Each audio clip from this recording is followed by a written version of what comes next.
Hello. I think Leah has put out about this live, so I'm quickly gonna go on and invite people to this video, which is really important to me. I just want to start by letting you know that I've absolutely sobbed my heart out at this story. It's not very pleasant, so I'm going to give you fair warning. It's not really something that we didn't necessarily know about. Certainly I knew about it and I've been reporting on it, but just a couple of the things in there have really, really upset me. And I just want to talk to you about it, let you know. I want the message to get out, and I don't want this to go unnoticed, or for people to be able to get away with this, to be honest with you, at all. So I've just invited a few people, and I can see that there's a few of you on already, so thank you. So how are you all today? I'm just waiting for people to come on before I talk about it and tell you what's been going on. And I'm sorry if I get upset. I had to call Leah after what happened, and I was absolutely in floods of tears, and I just needed somebody to talk to, really. I don't think anybody will realise that the people that have seen this and have worked with it are completely traumatised by what they're seeing, and will be for a long time. Sorry, I've got to read what I've got as well. I'm not looking for sympathy over it at all, but it's real. So, I mean, you know that I've been talking for a long time about what's happened to the elderly people in care, and I started first making comments about this on Facebook in June, and I didn't really think that people were listening, so I made a live video on the 30th of June, I think it was, or the 1st of July, and I put it out and it's had 100,000 views. So I know that people appreciate the message and want to hear about this, and it means something to them. And I've also acquired 3,000 followers, and I'm just, I'm a nobody, and I'm just somebody that wants to tell people what is happening. So I've been lucky enough since then to have interviews and be able to speak about what is happening, to raise awareness on this issue. And I hope the message is reaching out and getting out to some people, and that they know that they're not alone.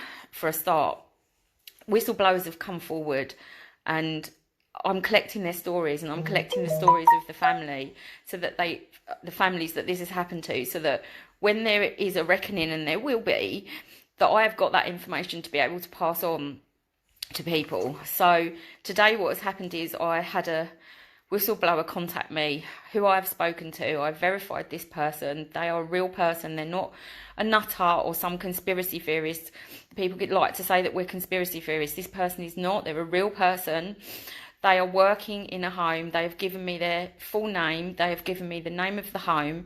I'm not yet going to release that to you guys publicly, because there's a process that we're going through. But that person has agreed that I can read out what they sent to me. And I want you all to know that this is the truth of what is happening. So I'm just going to read her email, really, and then you can tell me what you think. So she said, "Hi Claire, thank you for the reply. I'm seeing my manager again tomorrow, and I'm telling her that this will be my last complaint before going to the CQC, which is the Care Quality Commission. But again, I'm not sure how responsive they will be. They don't seem to care. I'm worried that it's my word against all the GPs, the district nurses, and the other carers. What I have to say is that they have put all our residents on do not resuscitate orders, and all of these residents with variable or lack of capacity are on anticipatory care pathways, which means that they are not allowed to go to hospital for any treatment, for anything, and they aren't to receive any antibiotics for anything whatsoever, whatever illness they've got. Since this pandemic, in inverted commas, started, we haven't had a single GP visit the patients at our home. Whenever anyone gets ill, and this is ill not related to COVID because we haven't got it in my care home, they automatically put them on end of life. This is now what really gets me, a nil by mouth. And they discontinue all their medication because they say they're at risk of aspiration, which is ridiculous. Which is ridiculous. Because if they eat, drink or have medication, there is a small chance that they could aspirate. But if they're nil by mouth, then they will die from dehydration and starvation. Myself and another carer on nights have had to resort to buying jars of pureed baby food and feeding the residents and giving them drinks after making them aware of the risk of aspiration and getting their consent just so that they can have food and drink. Sorry.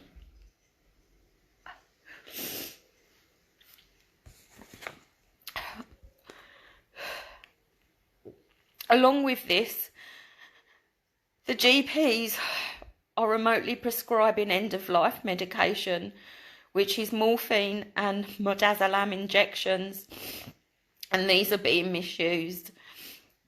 All our clients have had their usual medication taken away, which is regular pain relief such as paracetamol and codeine, and all their anxiety, antidepressant and antipsychotic medication, which a lot of our clients are on. The district nurses then come into the home to give end-of-life drugs because with the withdrawal of usual medication, the resident is showing signs of pain and anxiety, which of course they would. The morphine should only be used for extreme pain when nothing else helps, and this knocks the individuals out, and especially when they're not eating and drinking and losing weight. This means it's even harder to get any fluids in them. The midazolam is given at end of life for sedation and terminal restlessness and agitation. However, this suppresses the individual's breathing and quickens along their death. No other alternatives of pain relief are given. There's no pain patches, no liquid paracetamol. They just put them straight onto the hard stuff, which once started is only a matter of days before that resident passes away. However, this has all been okayed by the doctors and the nurses. And as the need for analgesia is subjective, I don't know how much evidence I can find, or even if I will be believed. But I have collected evidence of fluid charts. I've worked in this home for over 2 years, and I have never seen anything like this when it comes to end of life and just writing people off. I believe it's a human right to have right to life, and they are committing euthanasia. So much for them protecting the vulnerable. So I've had to phone up this person and speak to them and say to them, that I think that they're really brave for trusting me to tell me the story. I absolutely wanted to go to the police straight away. I was going to get in my car and drive to where the home is and go and get the police, but I don't even trust that they will do anything. I feel so powerless to get anybody to look at this, and I've had to tell this person, don't go to the CQC. If you do, they will bury it. They will bury it, they will cover up the evidence, and you will lose your job, and there will be nobody going in and feeding these people with the pureed baby food that you are feeding them to keep them alive. And just in case anybody thinks that this is normal and what you do to people on an end-of-life pathway, it is not. The Liverpool pathway was disbanded, and I think it was in 2014, because it might even have been before then. And yes, you have a right to refuse life-sustaining treatment, but that has to come from you. And if you can't consent to that because you haven't got capacity, then that has to be made at a best interest meeting, and that decision has to be documented, and it has to be taken in appropriate ways, which I know isn't being done. And even then, you are not allowed to take away somebody's hydration and somebody's pain medication. You are not allowed to. That is illegal. That is wrong. And these doctors and these nurses and these care home staff that are just doing it and aren't speaking out are nothing more than complicit to killing people, to murdering people. And this is really what is going on. This is really what is happening. This is why people are dying and the numbers are high. None of them have got COVID. None of them. The person I spoke to said to me she can put her hand on her heart and say that 2 of those people in her home have been murdered. And there's a third that she thinks has, but there's other issues that they could question. And she gave me an example and said to me that one of the people in the home got a chest infection during lockdown, and they basically got taken to hospital, and they actually got treated, can't believe it, and the chest infection cleared up. So when they went to hospital, they had a COVID test and it was negative, and then they were discharged because the chest infection cleared up, and they had another test and it was negative. And when they got the discharge notes back at the home, it said on it that the person had coronavirus by exposure, despite the 2 negative tests, and that all usual medication should be removed, and that this person should be put on end of life. This person never had a chance. They didn't have capacity for a start. I would like to see the best interest decision that was made. I would like to see the deprivation of liberty orders that these homes have got in place for people that they're locking up and that haven't got capacity, because you can't do that. You have to get a Dole's order, and the court has to give that, and you can't get anything from the court. I know that because I know what's going on. So I know that they're not doing this, and it's just murder. It's just killing people, and it's happening. If this is happening in this one small home, and you know what I've been telling you has been happening in my homes, but what has really finished me off today is having to feed these people with baby food. There's one other person at that home that this person works with that is trying to speak out. And yes, the LCP was rebranded, but as I've said, you are not allowed to take away somebody's hydration and pain medication. You can't do that. That's illegal. And anybody that has got a relative in a care home at this time, please, I implore you, if you are able to, go and take your relative out of it. Go and take your relative out of it. I know that many of the staff are perhaps doing the best that they can. I'm sure that they are, but you cannot go along with this. This person that's come out today, it just does not know where to turn to get the people the help that they need. And she is scared about losing her job, because if she goes, there is nobody to feed these people, and they are just going to starve to death. I want the families of these people. I said, do the families know? We don't even know what's been put on the death certificates, because she said that she hasn't seen the death certificates. So we can't be sure what's on there. It'd be interesting to see if coronavirus is on there, wouldn't it? When they haven't got it in the home and we know what's happened. But I'm sure the families don't think anything of it, because guess what? There's nobody going in. I mean, there are some visits allowed at this home, she said, for when people are dying and things, but they don't know what's happening. They're not being told. So it's really important that people like me I don't care. I don't care anymore about my job.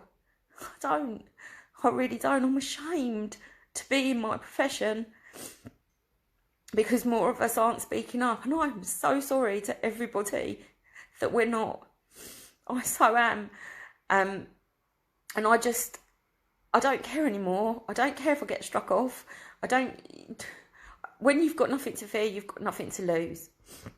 And this is a story that needs to be told, and something needs to be done about this.